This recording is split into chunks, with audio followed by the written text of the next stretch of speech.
That is seriously incredible.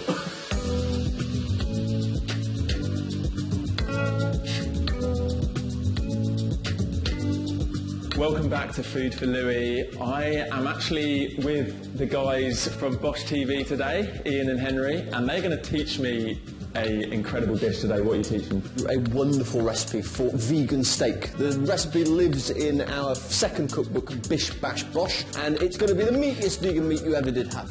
Awesome. I'm really excited. I'm excited to learn from these guys at another level from what I'm doing. They're pros, and yeah, I'm just going to learn. Tell me about how you started and what's going on. So both Henry and I aren't professionally trained chefs. We basically set up our Facebook channel initially because we went vegan and we wanted to share our vegan cooking learnings with the world. Listen, you might not be pro yet, but 3 years from now, you'll be right there. Yeah, I'm excited. I'm excited to learn. Shall we make some steak? Yeah, show me how. First things first, vital wheat gluten. Vital wheat gluten will act as the main body of the meat and it will bind all of the other ingredients together. Next up, if we go for those lentils, Hoi lentils because of the brown colour. Tomato puree. Yes. Yep. I love tomato puree. Nutritional yeast, chili powder rather. Garlic powder. Yeah, garlic powder.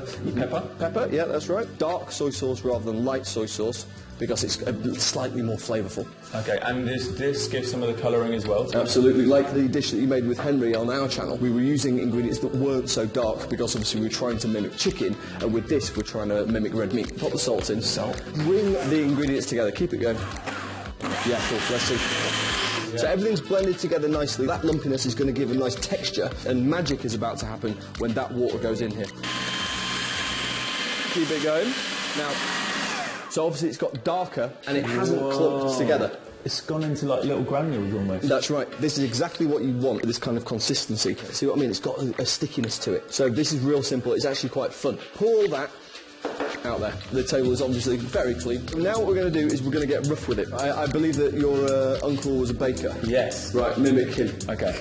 And then once it's all together in a big lump, we're going to sort of knead it, pull it, knead it, pull it, knead it, pull it. Feels like dying. Look at that, it really does. If you give it just a little stretch, you can see the fibres there.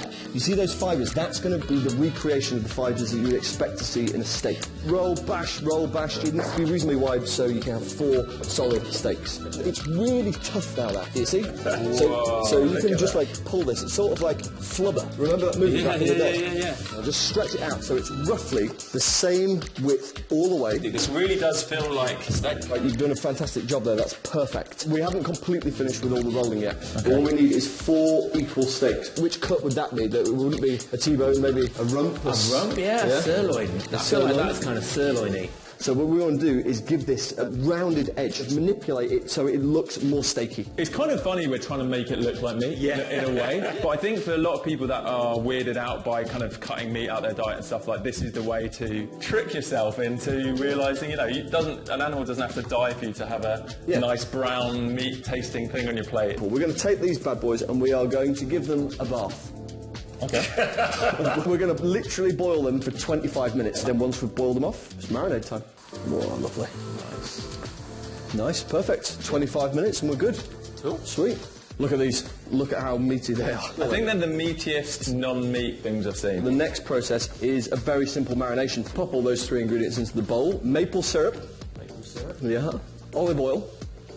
Oil. Soy sauce. Soy sauce. And how good does that look? It looks like... Do you remember when you were at school and you did oil painting? You'd like flick oil paint and then on you'd top like of water. and then you put the paper on top. So I should start slapping them in? That's it. Slap them in, roll them round, and we're going to leave them there for a little bit and make a wonderful sauce. I want to learn a bit more about Bosch. You were saying you started on Facebook like 4 years ago or whatever. That's right, yeah. And then what are you guys doing now? We exist to put more plants on more plates. Vegan food is better for the planet, it's better for your body, it's better for the animals, it's better for your ethics, and we want to share that with everybody, but in a non-preachy, non-judgmental way. Yeah. So we don't like attack people with facts or preach to them. We just show them how to cook amazing food. I like it. Hopefully you guys, if you're watching and you've been watching some of my attempts at cooking vegan food, and these guys will have a ton more knowledge, and hopefully you will come out to LA and teach me some more stuff. We're coming to yours. I'm going to try and get them to mentor me a little bit in cooking. So Mate, it would be an absolute pleasure. I will start whacking this sauce together, but Henry will probably be best placed to talk about it because it was literally his favourite thing in the world. Well, there was this restaurant I used to go to in Paris called Le Relais de Venise. They just do steak and chips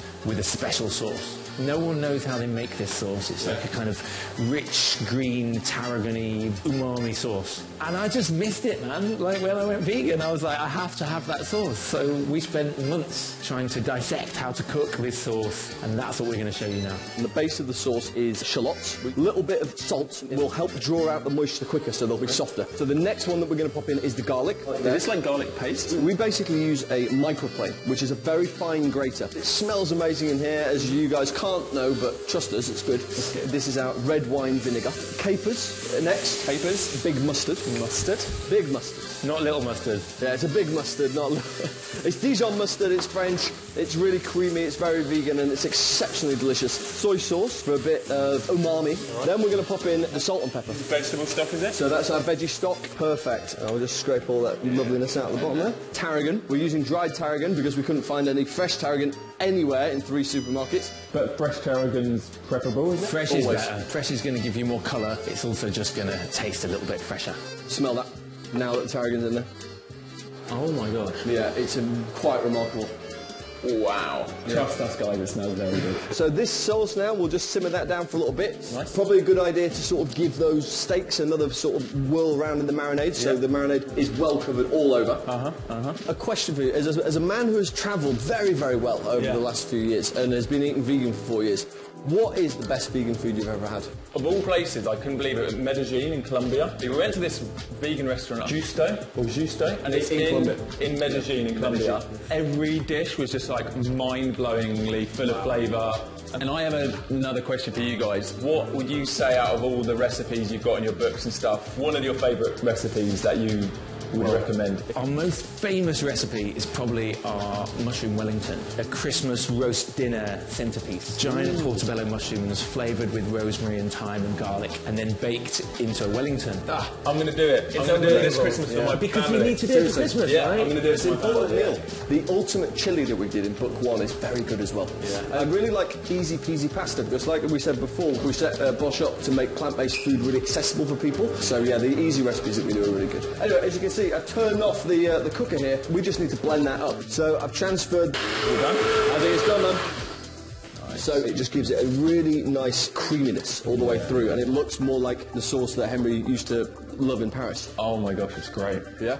That is unreal. Good job. Good job of figuring that out. This is what I want to get to, the level where I'm like experimenting a lot more, finding flavours, because I've done that as well, like tasted dishes. I'm like, how did they make this? I want to know how they made this. Failure is a good thing, because with failure comes learning, and trust me, we have failed many, many times with these recipes. So we've got our sauce. Now what's going to be even more amazing are these bad boys. Olive oil here, 2 tablespoons.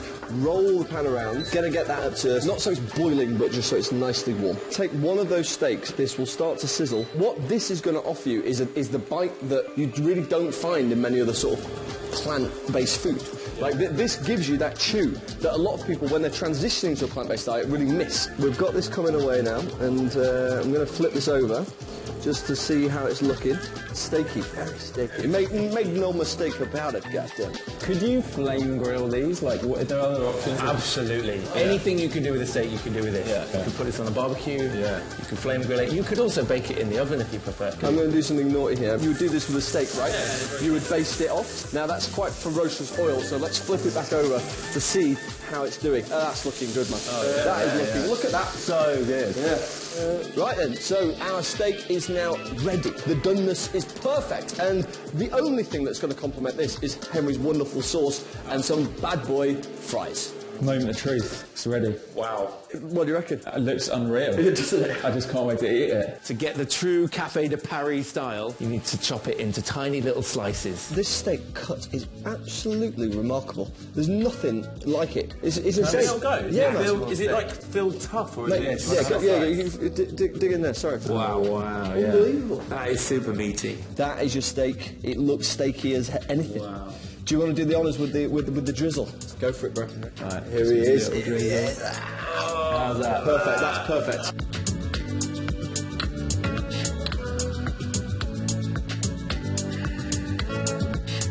Brother, can I do the honours? It's all yours. So excited.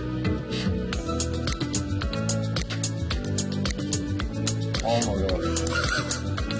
That is seriously incredible. Flavour explosion. Yeah. This is so good. Yeah, I'm going to take the done bit on the side. And you said there's like no fat in here, or barely any fat? Very little fat, super high protein. Guys, you're probably just sitting at home like desperate to try this yourself, so thanks for having me on. Mate, well, thank you for having us on. We also made a video over on the Bosch channel, Seitan fried chicken, which was also incredible. If you want to check that video out, head over to their channel. I'll link it below. Leave comments below for other meals you want me to learn and teach you guys. Let's do your sign out. I love their sign out. What's the sign out? Fish. Fish. Bash. Bosh!